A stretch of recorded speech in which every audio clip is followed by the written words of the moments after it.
Long ago in Japan, there lived an old man who loved to fish. One day, while he was casting his line into the sea, his hook got snagged, and as he tried to reel it in, something miraculous happened. He pulled an enormous fish out of the water, so large that it covered the entire bottom of his boat. The old man knew this must be no ordinary fish, so instead of cooking it, he chopped it up into pieces and nailed those pieces to the sides of his boat, transforming it into a magnificent chariot. Then he climbed aboard and was pulled across the sea by 8 divine dogs, each with the head of a tiger and the body of a fish. They took him to a place called Takachi Banashi, where the mountains were tall and the grass was fragrant, and left him there before disappearing. The old man had just been chosen by the gods to be the husband of their daughter, the sun goddess Amaterasu, but she was in a terrible mood. Ever since her brother Susanoo had smashed her perfectly crafted mirror, she'd been hiding away in the heavenly rock cave, plunging the world into darkness and despair. The old man wasn't worried, though. After all, he was a hero, and it was his duty to save the world. So he walked into the cave without a second thought. But the moment he stepped inside, everything went black. The walls around him were pitch black, not black like ink or black like night, but a nothingness beyond anything he could comprehend. In that endless void, he saw countless shadowy figures writhing in pain, and he heard their cries echoing through eternity. It was here he learned the truth about the Heavenly Rock Cave. It wasn't just a cave. It was a prison where the gods kept dangerous monsters sealed away. And now the entrance was blocked, trapping him in total darkness with the monsters. He struggled for what felt like hours, but eventually came to accept his fate. He took off his dirty clothes and lay down on the cold rocks. Then he closed his eyes and waited for the monsters to devour him. But they never did. In fact, he heard nothing but silence. When he opened his eyes, he realized he wasn't alone. There standing before him was the most beautiful woman he'd ever seen. She had long flowing hair, delicate features, and wore a dress made of pure white silk. But what truly captivated him were her eyes. They sparkled like jewels and seemed to hold the light of 1,000 suns. She introduced herself as Amaterasu and told him she was the reason he hadn't been attacked by the monsters. As it turned out, they weren't actually monsters.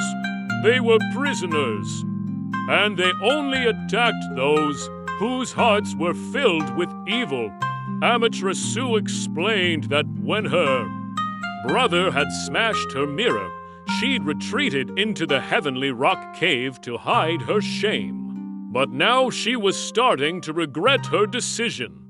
The longer she stayed in the cave, the darker it became, and soon it would become impossible to leave.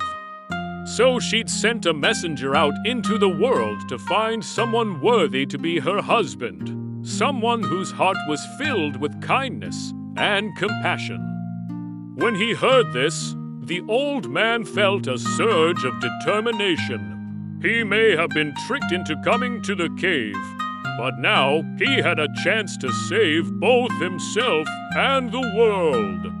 He told Amaterasu that he'd do whatever it took to defeat her brother and bring light back to the world. Hearing this, Amaterasu's eyes widened in surprise, but she quickly regained her composure and told him that it wasn't so easy to defeat Susanoo. He was one of the most powerful gods in existence, and even Amaterasu herself couldn't hope to defeat him on her own.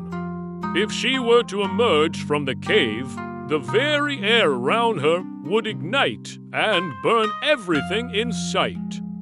To stand a chance against her brother, she needed someone to protect her, someone with an unwavering resolve, someone with a heart full of courage.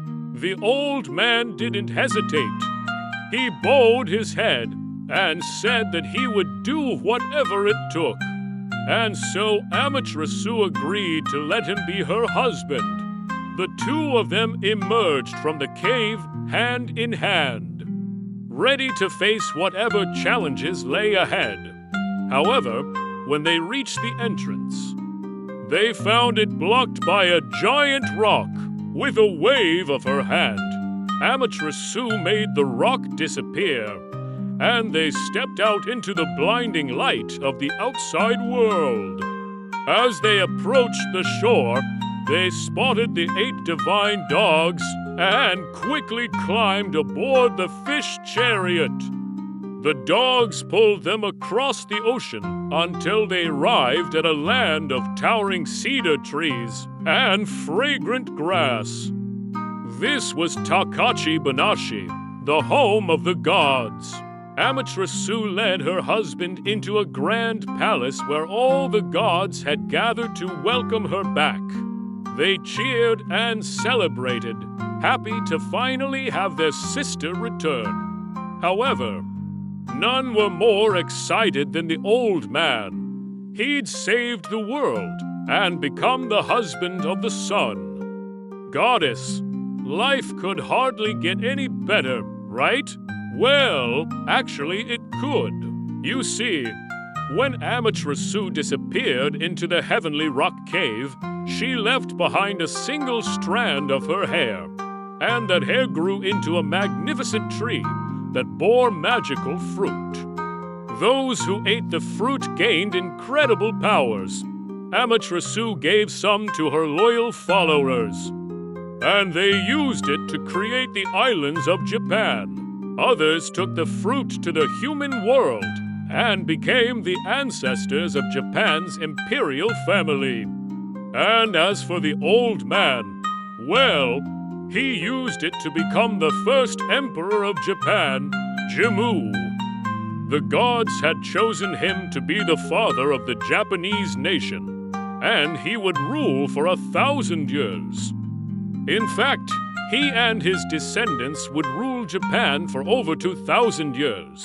The old man had indeed saved the world, but he also changed it forever. Thanks to him, Japan would become one of the most powerful nations in the world.